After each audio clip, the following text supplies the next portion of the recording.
We're here because of grace, a part of your great plan. We have come to seek your face, not the wonders of your hand. And yes, we need your touch, but you've given us so much that we just want to thank you for all you've done for us. We've come to bless your name, King of kings and Lord of lords. We've come to give you praise. You are the one that we adore.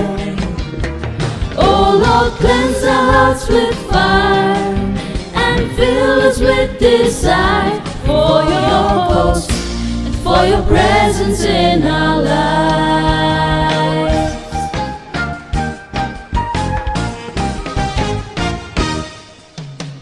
Lord, you made a way because of your great love, and our hearts are filled with praise for all that you have done.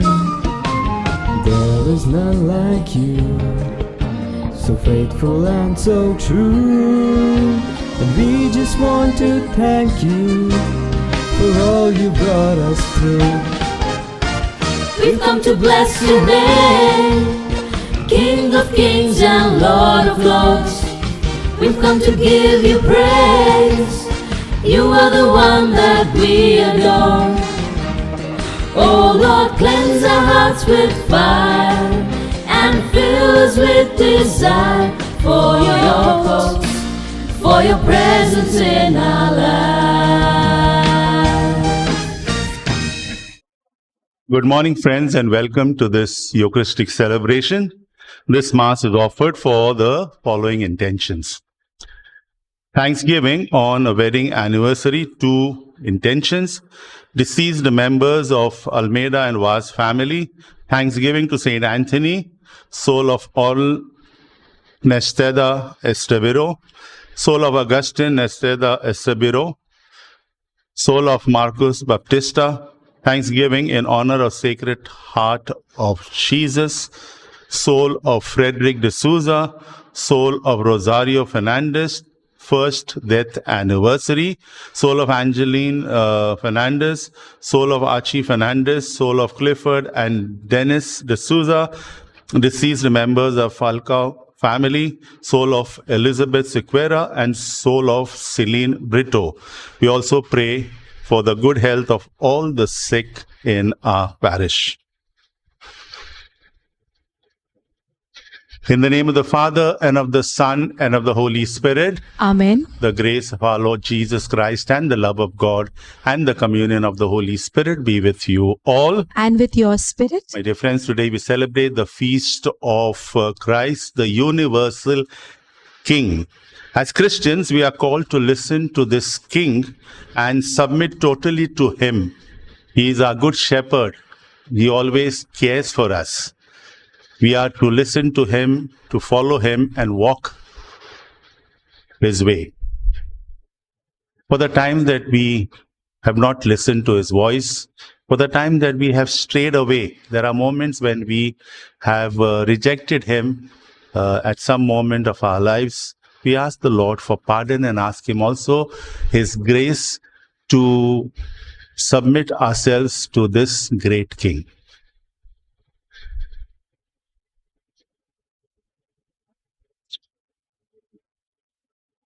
Now, as we prepare our hearts to celebrate the sacred mysteries, let us call to mind our sins. I confess to Almighty God and to you, my brothers and sisters, that I have greatly sinned in my thoughts and in my words, in what I have done and in what I have failed to do. Through my fault, through my most grievous fault. Therefore I ask Blessed Mary, ever Virgin, all the angels and saints, and you, my brothers and sisters, to pray for me to the Lord our God. May Almighty God have mercy on us, forgive us our sins, and bring us to everlasting life. Amen. Lord, have mercy. Lord, have mercy. Christ, have mercy. Christ, have mercy. Lord, have mercy. Lord, have mercy. We'll now glorify our King by singing the Gloria.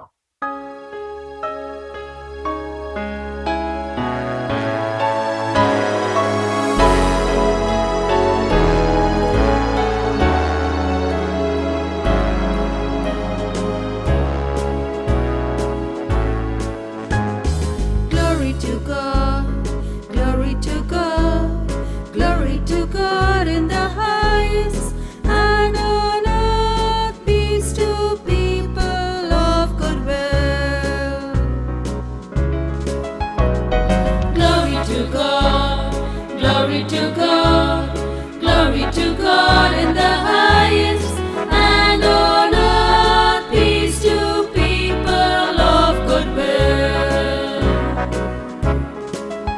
We praise you, we bless you, we adore you, we glorify you, we give you thanks for your great glory. Lord God, heavenly King, O God, Almighty Father. Glory to God, glory to God, glory to God in the highest, and on earth peace to people of good will. Lord Jesus Christ, only begotten Son, Lord God, Lamb of God, Son of the Father, you take away the sins of the world. Have mercy on us. You take away the sins of the world. Receive our prayer. You are seated at the right hand of the Father. Have mercy on us. Glory to God, glory to God, glory to God in the highest, and on earth peace to people of good will.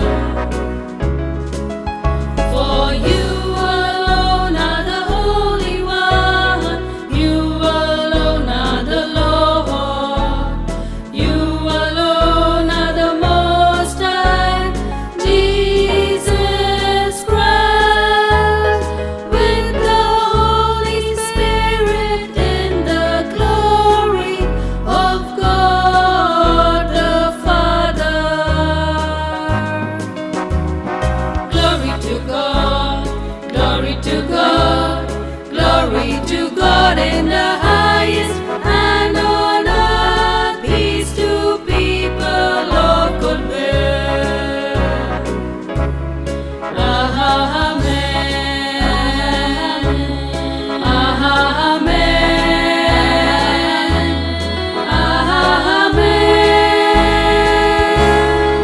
Let us pray. Almighty ever-living God, whose will is to restore all things in our beloved Son, the King of the universe, grant, we pray, that the whole creation, set free from slavery, may render your majesty's service and ceaselessly proclaim your praise. Through our Lord Jesus Christ, your Son, who lives and reigns with you in the unity of the Holy Spirit, one God forever and ever. Amen.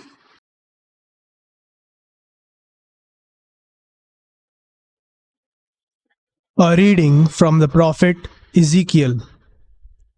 The Lord says this: I am going to look after my flock myself and keep all of it in view. As a shepherd keeps all his flock in view when he stands up in the middle of his scattered sheep, so shall I keep my sheep in view. I shall rescue them from wherever they have been scattered during the mists and darkness. I myself will pasture my sheep. I myself will show them where to rest. It is the Lord who speaks. I shall look for the lost ones, bring back the stray, bandage the wounded, and make the weak strong. I shall watch over the fat and healthy. I shall be a true shepherd to them. As for you, my sheep, the Lord says this: I will judge between sheep and sheep, between rams and he-goats. The word of the Lord. Thanks be to God. Your response is: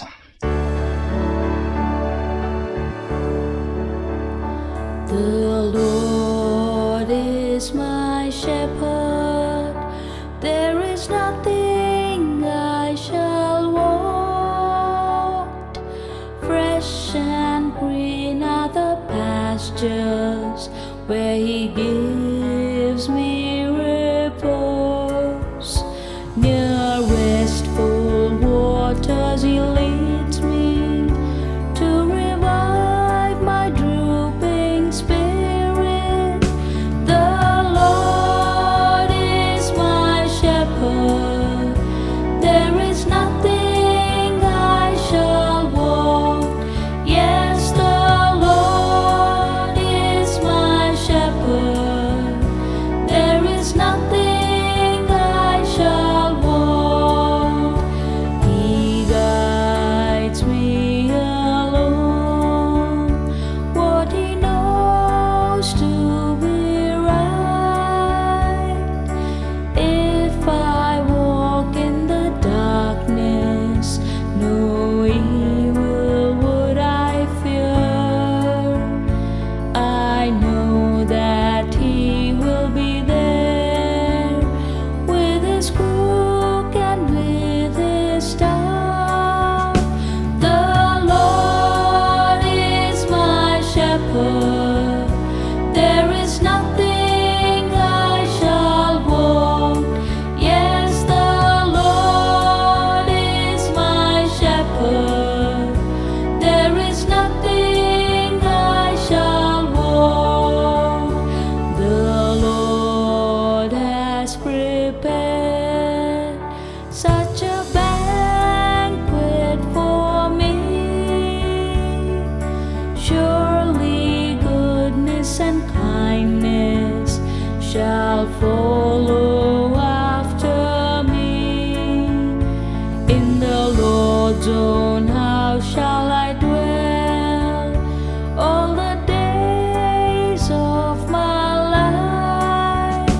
The Lord is my shepherd, there is nothing I shall want. Yes, the Lord is my shepherd, there is nothing I shall want.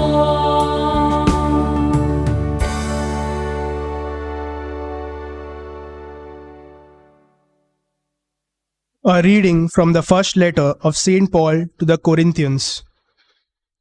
Christ has been raised from the dead, the first fruits of all who have fallen asleep. Death came through one man, and in the same way the resurrection of the dead has come through one man.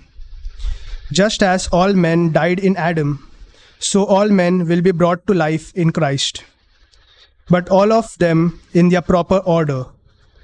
Christ as the first fruits, and then, after the coming of Christ, those who belong to Him. After that will come the end, when He hands over the kingdom to God the Father, having done away with every sovereignty, authority, and power.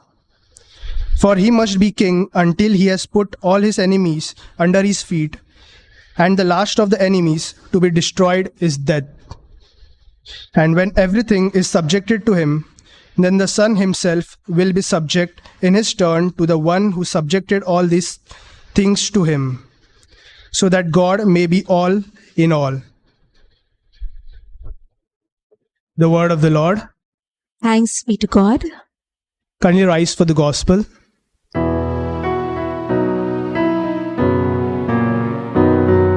Seek ye first the kingdom of God and His righteousness, and all these gifts shall be added unto you. Hallelujah, hallelujah,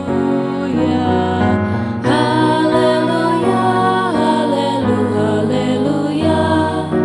hallelujah, hallelujah, hallelujah, hallelujah, hallelujah, hallelujah, hallelujah. The Lord be with you. And with your spirit, A reading from the Holy Gospel according to Matthew. glory be to you, O Lord. Jesus said to His disciples, "When the Son of Man comes in His glory, escorted by all the angels, Then he will take his seat on his throne of glory. All the nations will be assembled before him, and he will separate men one from another, as the shepherd separates sheep from goats. He will place the sheep on his right hand and the goats on his left. Then the king will say to those on his right, "Come, you whom my Father has blessed. Take for your heritage the kingdom prepared for you since the foundation of the world. For I was hungry, and you gave me food. I was thirsty, and you gave me drink. I was a stranger, and you made me welcome. Naked, and you clothed me. Sick, and you visited me. In prison, and you came to see me." Then the virtuous will say to him in reply, "Lord, when did we see you hungry and feed you, or thirsty and give you drink? When did we see you a stranger and make you welcome, naked and clothed you, sick or in prison and go to see you?" And the king will answer, "I tell you solemnly, insofar as you did this to one of the least of these brothers of mine, you did it to me." Next he will say to those on his left, "Go away from me with your curse upon you, to the eternal fire, prepared for the devil and his angels. For I was hungry, and you never gave me food. I was thirsty, and you never gave me anything to drink. I was a stranger, and you never made me welcome. Naked, and you never clothed me. Sick and in prison, and you never visited me." Then it will be their turn to ask, "Lord, when did we see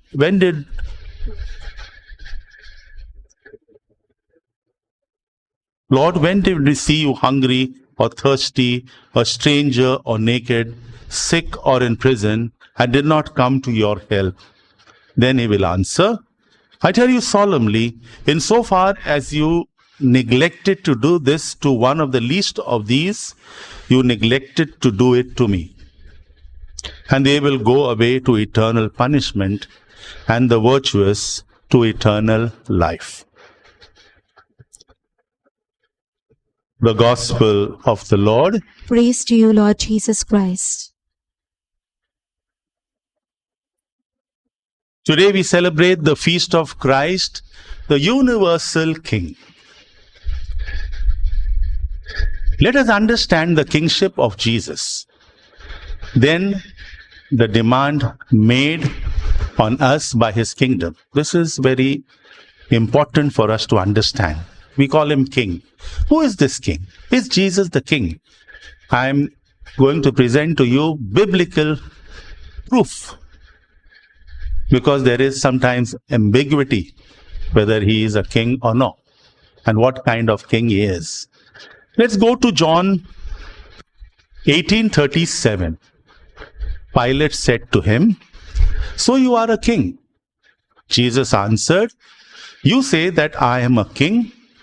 For this I was born." For this I was born. Very important. "And for this I have come into the world, to bear witness to the truth. Everyone who is of the truth hears my voice." This is what he told Pilate. Then again in John 19:19, Pilate, we are after the when Jesus was crucified, Pilate also wrote a title and put it on the cross. It read, "Jesus of Nazareth, the King of the Jews." King again. During the trial, they had conversation, they were interaction.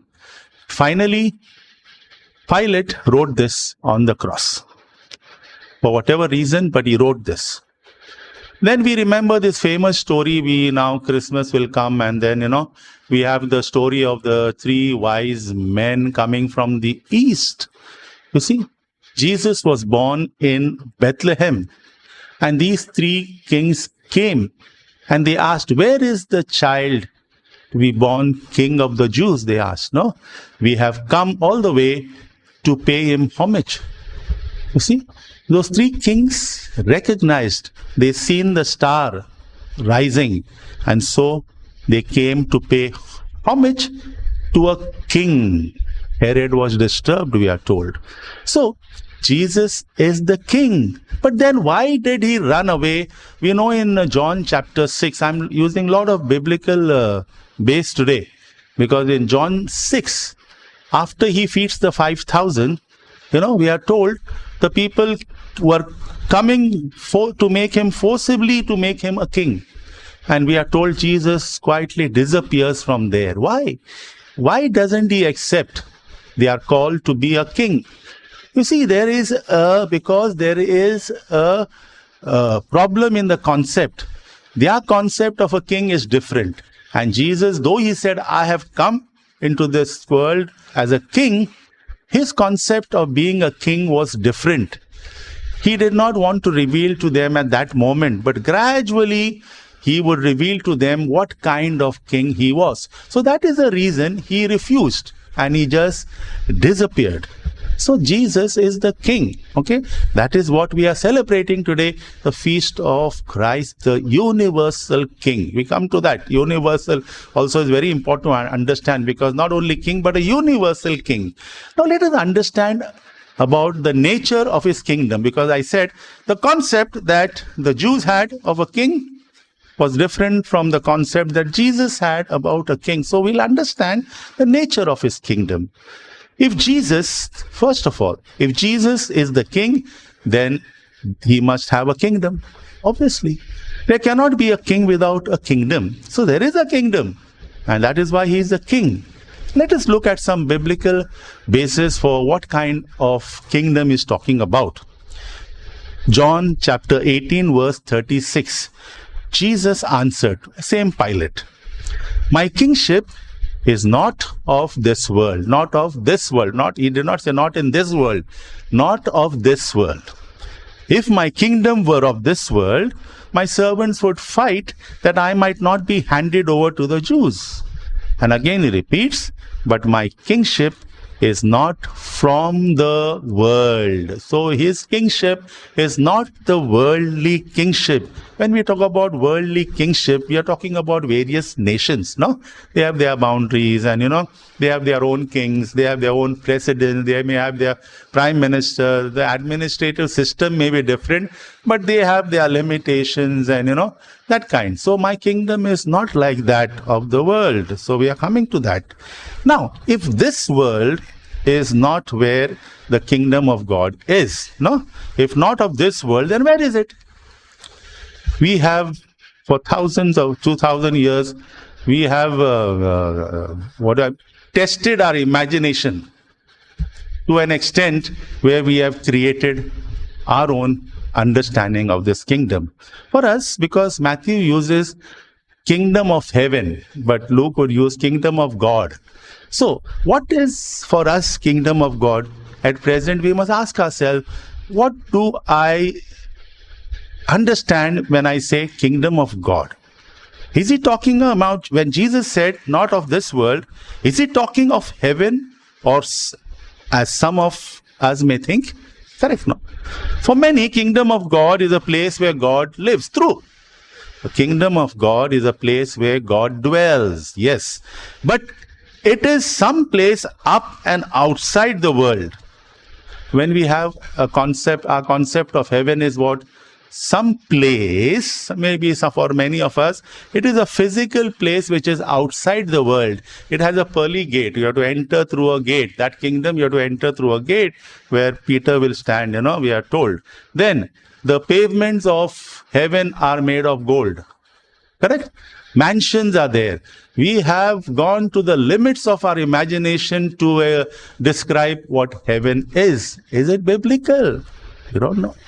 But we have created, because what we lack in this world, we want, it will be fulfilled in that other world. So that world is perfect world with all these things. Now, is all this true? That is what we have to ask. Luke, let's go again to Luke. What does it say? What does Jesus say about his kingdom? We have to understand. Luke 17:20-21. Being asked by the Pharisees when the kingdom of God was coming, he answered them, the kingdom of God is not coming with signs to be observed.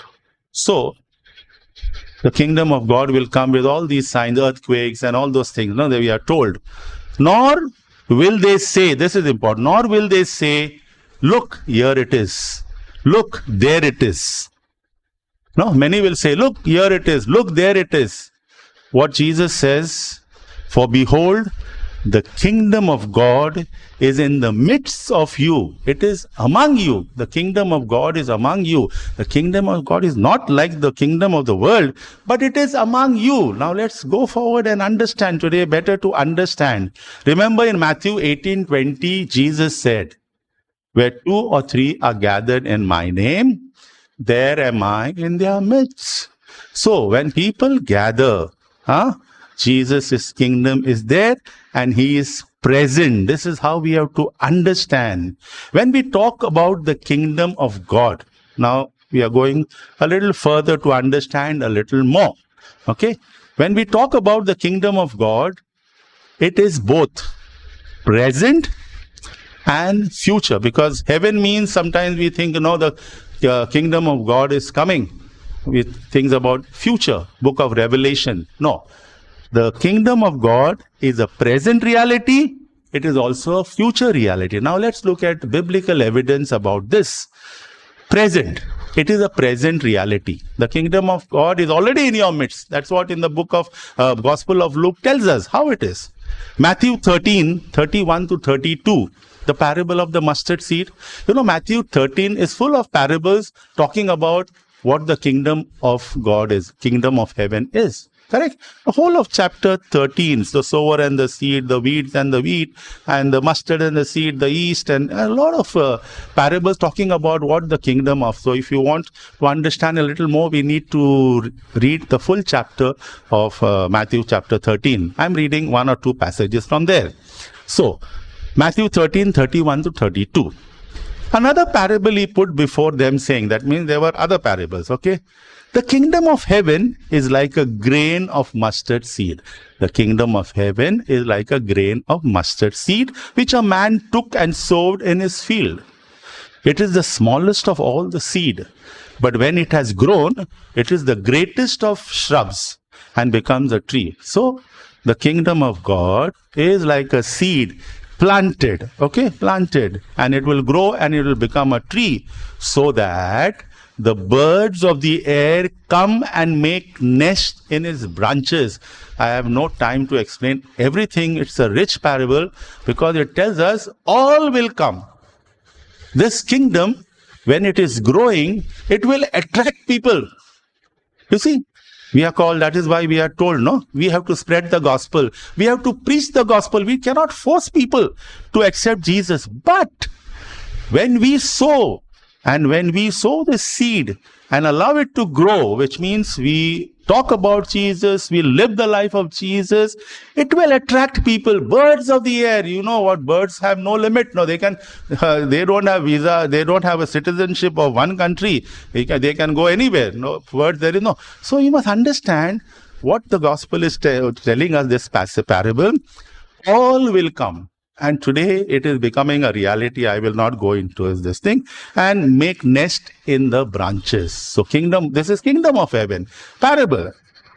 This is followed by another parable, talking about the same, the parable of the East. Matthew 13:33. Immediately after this, he told them another parable. The kingdom of heaven is like leaven. Leaven is East, Leaven is khamir, which a woman took and hid in 3 measures of flour. आटे के अंदर हम खमीर डालते हैं, till it was all leavened. What is the meaning of till it was all leavened? Again, the same story. You put yeast in the atta, in the night, morning, it will fluffy. No, it will grow. It will become big. So the kingdom of heaven is already present in your midst. It has to grow. So this reality, don't forget. So the kingdom of God is present, is a present reality. It is sown among the believers. It is sown among the believers. When 2 or 3 are gathered in my name, there I am. So among the believers, this kingdom is, because those who listen to Jesus, there the kingdom begins. The moment we listen to Jesus, the kingdom of God begins in our life. The moment we hear his word and say, yes, I like it, I accept it, the kingdom begins in us. In us. Don't look, there is a kingdom, there is a kingdom. These false prophets will talk about all these things. It is sown in our hearts. You know the parable of the sower and the seed? Same Matthew chapter 13. No, it will grow. It will grow and bear 60, 30, 100, fold. That is what we are told. Now, though the kingdom of God is a present reality, it is also a future reality. Now I'm giving you biblical evidence. We have to go to the book of Revelation. How is this kingdom a future reality? Revelation chapter 21, 1 to 4. The new heaven and the new earth. We are told about this, no? Then I saw John is saying, then I saw a new heaven and a new earth. For the first heaven and the first earth had passed away, and the sea was no more. See, when we read the book of Revelation, they talk about the sea of all these nations which are against Christ. That is what it is. They are all gone, and the new heaven will come. And I saw the holy city, the new Jerusalem, coming down from heaven. The old Jerusalem will go. It's already gone. And the new Jerusalem coming down of heaven from God, prepared as a bride adorned for her husband. Everything will be, it is begun. It's already begun. We know people's life, where people give testimony how their lives were changed by Jesus. So the kingdom is growing in people. And he says that I heard a loud voice from the throne saying, behold, the dwelling place of God is with men. He will dwell with them, and they shall be his people. And God himself will be with them. Rings a story. At creation, we are told when Adam and Eve were created, God was with them. So the kingdom was present. The kingdom disappeared because of sin. That's what we are told. Now, Jesus, we are told, is our savior. That is what we have to remember. He came to remove us from this reality which we are living in, which is guided by Satan. And so, Jesus is our savior. So now, again, he has sown the kingdom. And that kingdom will definitely come to completion at the second coming of Jesus. We are coming to that because today also we are celebrating the second coming of Jesus, correct? So, the kingdom of God is present, future. It is also universal. It is a universal kingdom. How do you know this? Because Jesus did not restrict himself only to the Jews, but to the others as well. He was born as a Jew. He lived as a Jew. But I'm quoting now what Jesus said. Luke chapter 4, 42 to 43. At daybreak, he departed and went into a deserted place. And the crowds were looking for him. And when they reached him, they wanted to prevent him from leaving because he was saying, I have to go. Now they're wondering where he is going. So they wanted to prevent him from going. But he said to them, and this is important, I must proclaim the good news. What is the good news? Of the kingdom. I must proclaim the good news of the kingdom of God to the other cities also. You see, in his lifetime, Jesus made it very clear, for I was sent for this purpose. So, I have sent not only for the Jews. Many a times we read in the Gospels, Jesus saying, don't take the bread from the master and throw it to the, dogs. So, I am come for the Jews. No. He was born there. First proclamation was to them. But he says, I was sent for this purpose, to go to other places also. That is why we come to now the most important passage. The missionary commission of Jesus to his disciple, Matthew 28, 18 to 20, all of us know. And Jesus came and said to them, all authority in heaven and on earth has been given to me. Go therefore and make disciples of all nations, baptizing them in the name of the Father and of the Son and of the Holy Spirit, teaching them to observe all that I have commanded you. And look, I will be with you till the end of time. So why is this mission? The kingdom has to spread. The kingdom is sown among believers. At that time, Jesus sowed the seeds of the kingdom to those who, many of the Jews accepted him. Now this kingdom has to grow. This is what he's telling them at the time when he's going, ascending. He's saying, I'm sending you out to build a kingdom. You and I, my dear friends, I have the big responsibility of making this kingdom a universal kingdom. It is not only the work of Jesus, not only the work of God. He has entrusted us to be witnesses, which means we have to now make this kingdom universal. And I have no time to explain, but you listen today to videos and to YouTube, more and more people are coming to Christ. This is a reality. No one can deny this. Okay? People who never are coming to Christ. This is a reality. So, it is a universal kingdom. So, today, as we celebrate the feast of Christ the King, the gospel tells us that at the final judgment, now we are coming to the gospel of today, okay? The second coming of Jesus. What is the second coming of Jesus? The nature of this judging. And we are told universal, no?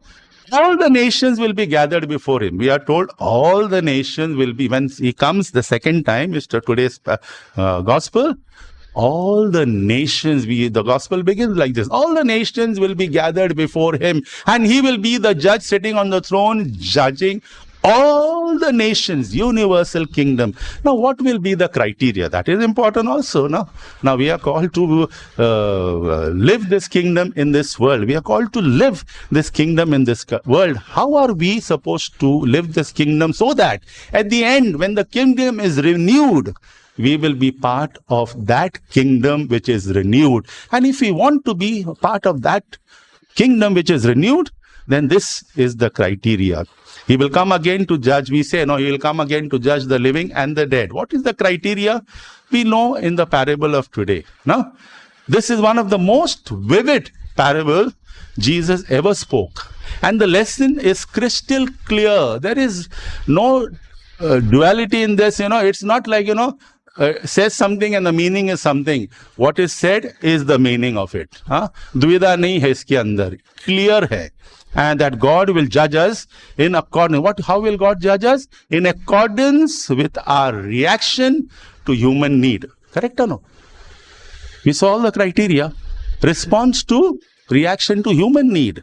And there are certain things which this parable teaches us about the help that we must give. The nature of that, no? We are supposed to help, correct? But how? We will understand our human, because our minds are crooked sometimes. We understand according to our need. Okay, that is what. So, it must be help in simple things. God is not asking, Jesus is not asking for extraordinary things. Simple thing. What is he asking? The things which Jesus picks out is giving a hungry man a meal, or a thirsty man a drink, welcoming a stranger, cheering the sick, visiting the prisoner, are things which anyone can do, correct? Anyone can do. Even a simple person can do. You don't have to be rich to do all these things. And so, it is not a question of giving away thousands of rupees, okay, lakhs of rupees, or of writing our names in the annals of history. Naam aana chahiye. Correct, na?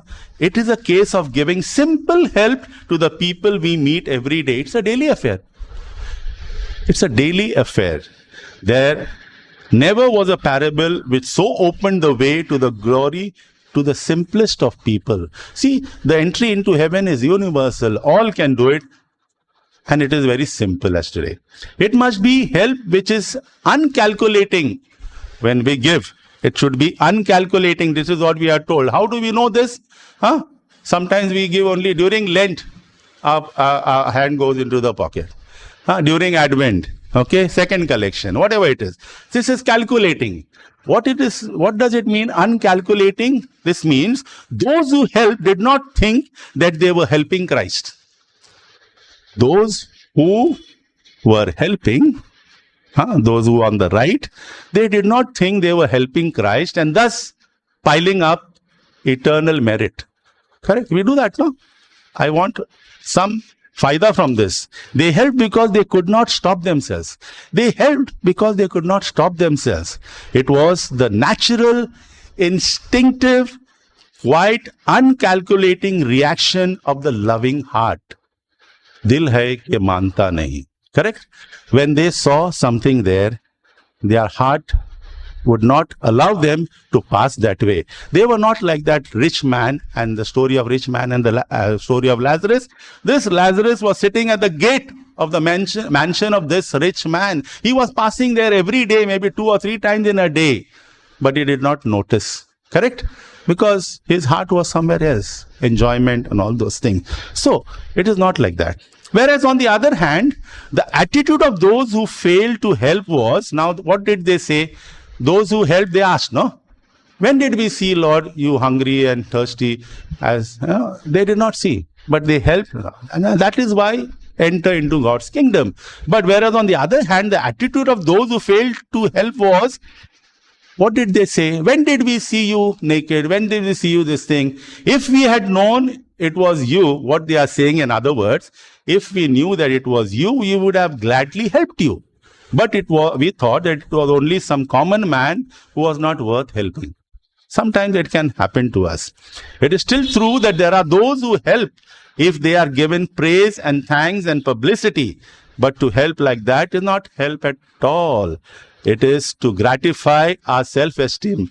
Atma Sanman ko badawa dena hai. Many of us help that way. Such help is not generosity, it is disguised selfishness. I don't have time to explain this, but you understand this is disguised selfishness. To help which wins the approval of God is that which is given for nothing but the sake of helping. I don't want any reward, but this man needs, I am giving. So Jesus is simply asking us, I want to end with this, the summary of what I have said, the criteria. Summary is this. Jesus is simply asking us, were you alive on this earth? Were you alive on this earth? Okay. The rich man was dead to Lazarus, correct? He was not alive to Lazarus. I want to end with the following saying now. That is for our reflection. The glory of God is a human being fully alive. Okay. So if we belong to the kingdom, we are called to be fully alive. You and I are part of this growing of the kingdom, waiting for the fulfillment at the end time. Amen.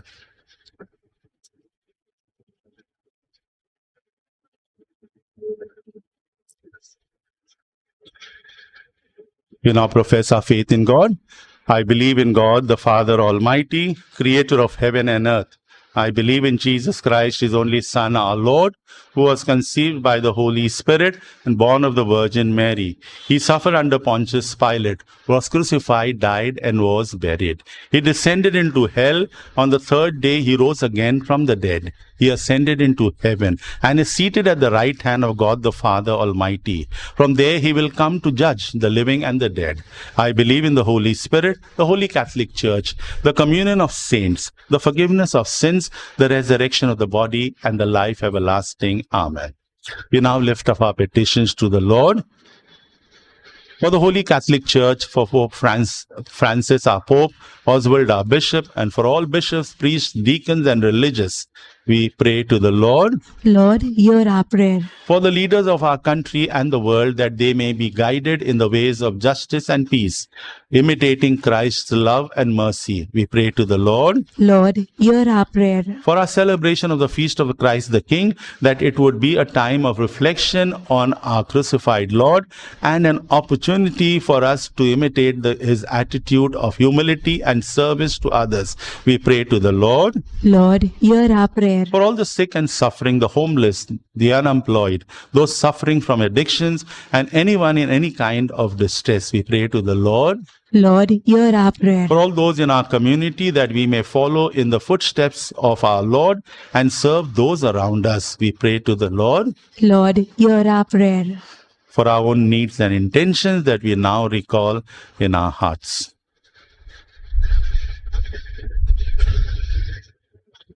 We pray to the Lord. Lord, hear our prayer.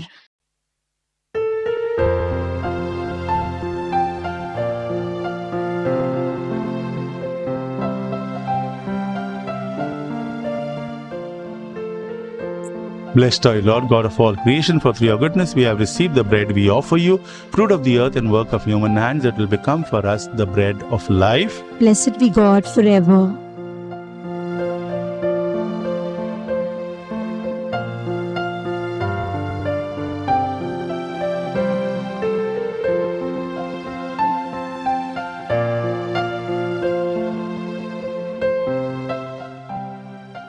Blessed are you, Lord God of all creation, for through your goodness we have received the wine we offer you, fruit of the vine and work of human hands, that will become our spiritual drink. Blessed be God forever.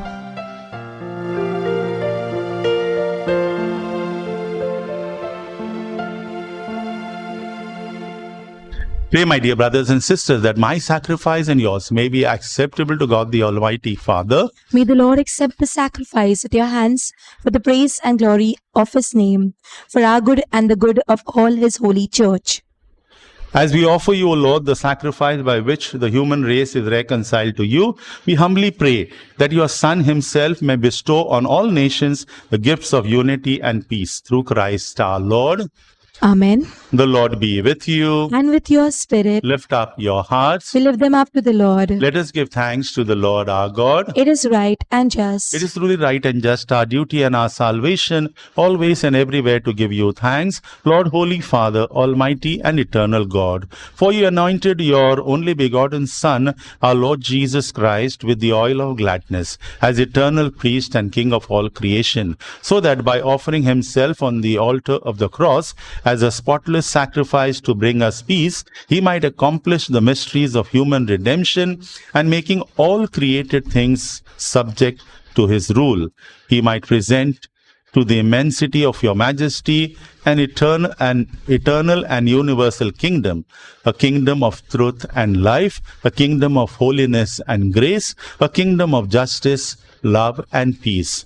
And so, with angels and archangels, with thrones and dominions, and with all the host and powers of heaven, we sing the hymn of your glory, as without end we acclaim.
You are indeed holy, O Lord, the fount of all holiness.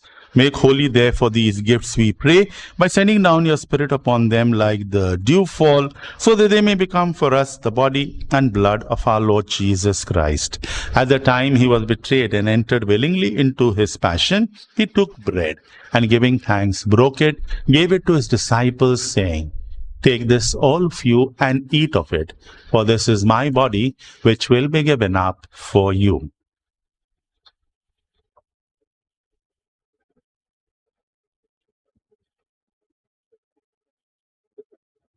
In a similar way, when supper was ended, he took the chalice, and once more giving thanks, he gave it to his disciples, saying, "Take this, all of you, and drink from it, for this is the chalice of my blood, the blood of the new and eternal covenant, which will be poured out for you and for many for the forgiveness of sins. Do this in memory of me."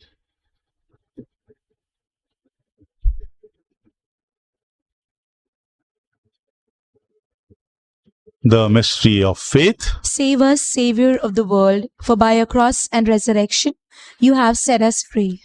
Therefore, as we celebrate the memorial of his death and resurrection, we offer you, Lord, the bread of life and the chalice of salvation, giving thanks that you have held us worthy to be in your presence and minister to you.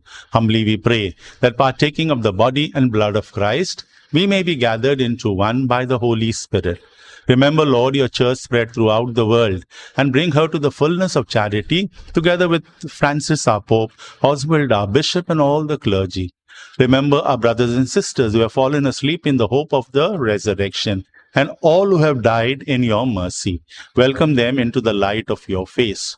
Have mercy on us all, we pray, that with the Blessed Virgin Mary, Mother of God, with Blessed Joseph, her spouse, with the blessed apostles, and all the saints who have pleased you throughout the ages, we may merit to be co-heirs to eternal life, and may praise and glorify you through your Son, Jesus Christ.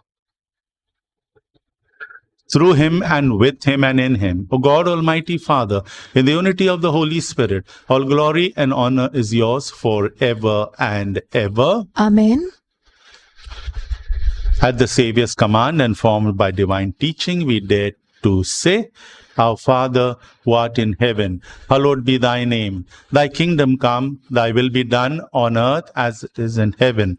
Give us this day our daily bread, and forgive us our trespasses, as we forgive those who trespass against us.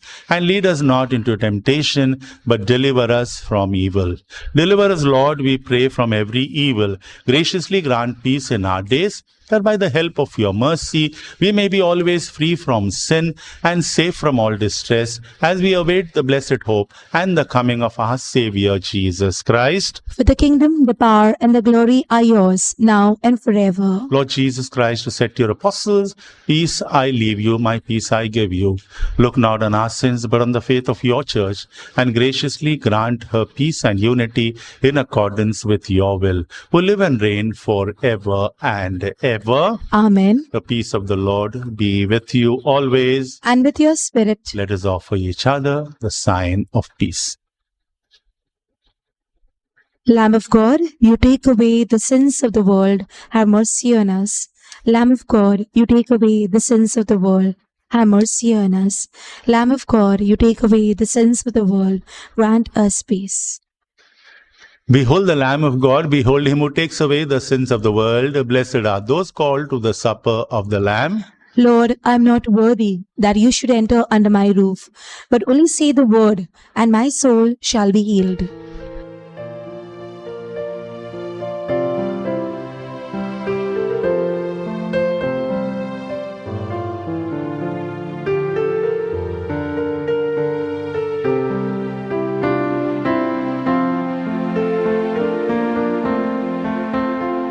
An act of spiritual communion.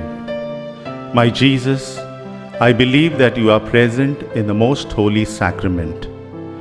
I love you above all things, and I desire to receive you into my soul. Since I cannot at this moment receive you sacramentally, come at least spiritually into my heart. I embrace you as if you were already there, and unite myself wholly to you. Never permit me to be separated from you. Amen.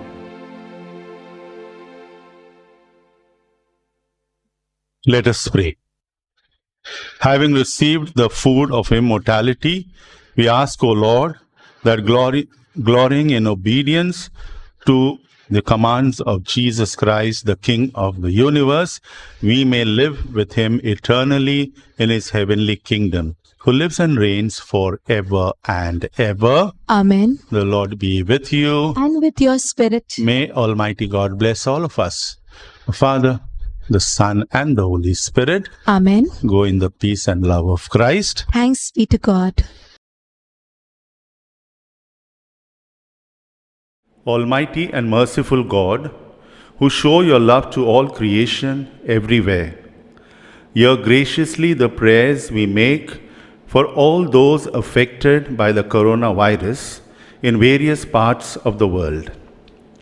We come before you asking for a quick control of the outbreak, for a healing of those affected, for the victims and their families. We pray for the doctors doing research that an effective vaccine to combat the sickness is speedily found. We pray for the government and health authorities that they take appropriate steps for the good of the people. We make this prayer through Christ our Lord. Amen.